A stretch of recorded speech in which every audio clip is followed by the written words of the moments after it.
Always exciting to open up a new Apple product.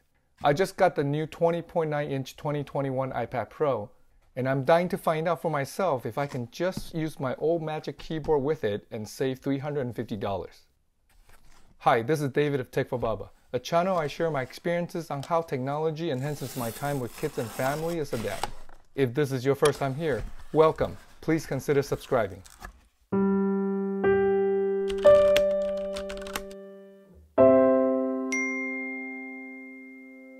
Today's video is just a quick unboxing of the 2021 12.9-inch iPad Pro.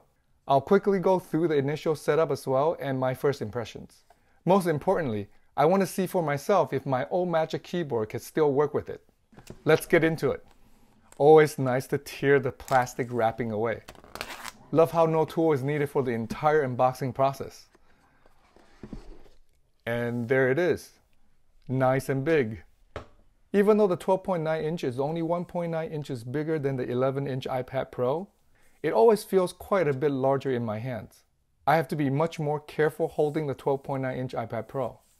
Color-wise, only silver and space gray are available, just like all the previous years. I have the space gray here. I've always liked the darker shade more, even though the silver will go well with the new white Magic Keyboard this year. No surprises here in the rest of the box. There are the usual Apple stickers, warranty info, and a thin manual.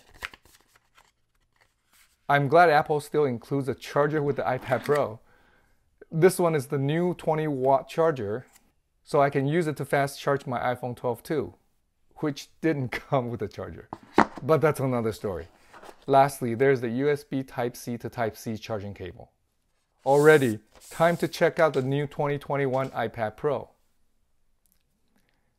Very nice.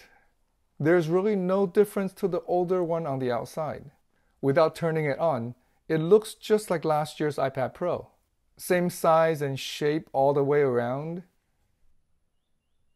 Cameras, buttons, and the port, even though it got a nice upgrade to Thunderbolt 3, are all in the same places.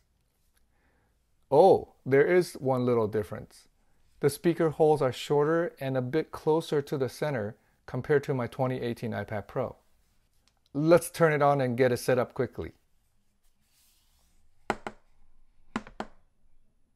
The 12.9-inch screen is really nice and big.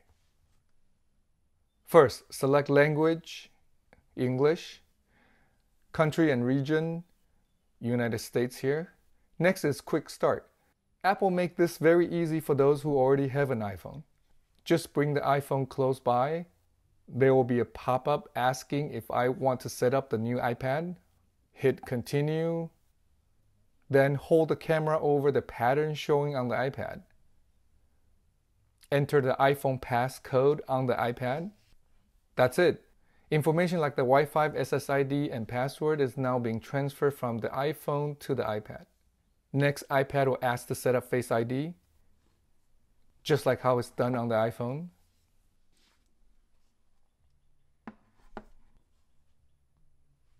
Then sign into Apple ID to get iCloud set up. After which, I can choose if I want to transfer apps and data from an iCloud backup, Mac or a PC, another iPad or Android device. I'll skip that for now.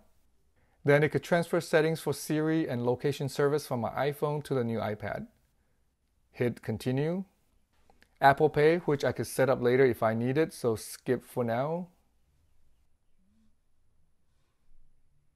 Next, we can agree to share audio recordings to improve Siri. I usually skip this one and the next one, sharing iPad analytics. So I hit don't share. That's it. As expected, this iPad with the M1 chip inside is very snappy. The screen is smooth with ProMotion like older iPad Pros. Website opens up and scrolls very quickly. This new screen is very sharp and nice. To be honest, I can't tell much difference just looking at the home page and websites. I'll have to check out some HDR content to really take advantage of the upgraded screen with 10,000 mini LEDs. We'll report back after I have a chance to try that out. Subscribe below if you haven't already done so to see my report out. Finally, the one thing I really want to check out for myself. Can I save $350 and use my old Magic Keyboard with this new iPad Pro? Officially, Apple says it's not compatible, but I've heard it still works.